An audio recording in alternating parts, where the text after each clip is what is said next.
اما جبتلكوا النهارده بقى اختراع هتعملوه علشان خاطر عصير رمضان. هنعمل مع بعض النهارده بودرة التانك اللي هي الجاهزة اللي احنا بنشتريها من بره، اللي هي سهلة التحضير. في المية على طول هتقلبي معلقة واحدة هتلاقي نفسك عملتي احلى عصير برتقان تانك.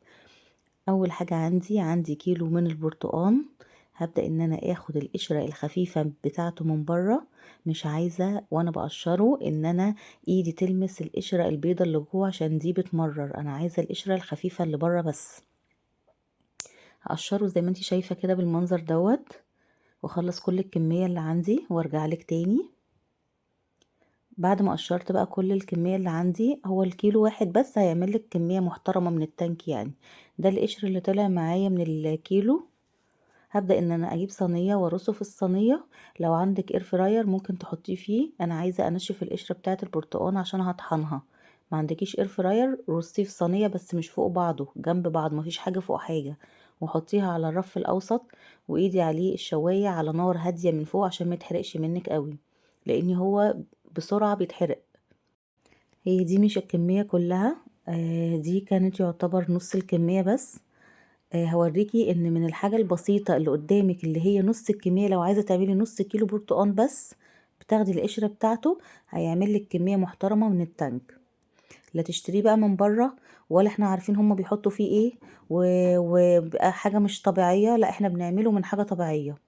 هطحن بقى كل الحاجات الحلوة دي مع بعض. القشرة بتاعت البرتقان بعد ما نشفت هطحنها في المطحنة، وكل ما تنشفي القشرة بتاع البرتقان احسن، كل ما هتديكي البودر بتاعها اعلى.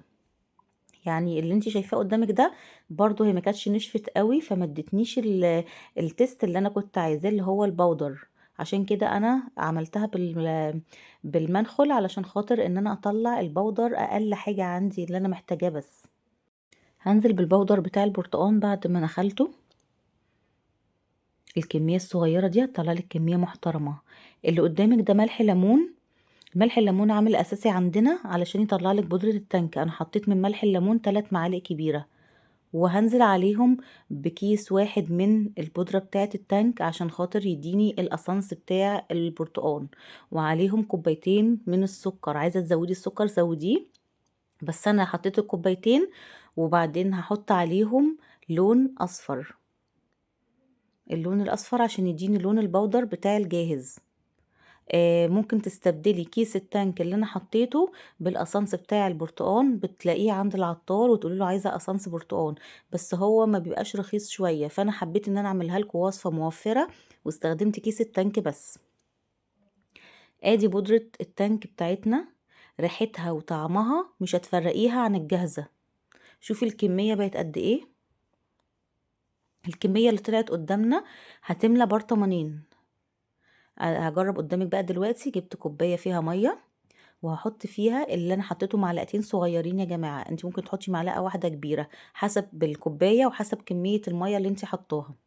انت طبعا بتدوقيها وبتشوفي لو انت عايزه تزودي سكر بتزودي حسب الرغبه. طلع معانا احلى عصير تانك طبيعي عملناه في البيت، كميته محترمه جدا. الكميه دي لو جينا اشتريناها من بره هتبقى بمبلغ وقدره يعني البولة دي كبيرة جدا. احنا طبعا لو وزنتيه هيعمل معاكي مثلا حوالي نص كيلو او كيلو الا ربع بودرة التانك. فجربيه هيعجبك، موفر جدا بدل ما بنروح نشتريه في رمضان بالوزن من عند العطار. لا، انتي عملتي الكمية دي محترمة، هتعينيها عندك في برطمان في التلاجة، ما يتعنش بره التلاجة علشان احنا مستخدمين مواد طبيعية ما فيهاش مواد حافظة. فانتي حطيها في برطمان محكم وعينيه في التلاجة. طلعي منه وقت ما تحبي، هتدوبي في المية على طول وتحطي السكر بتاعك.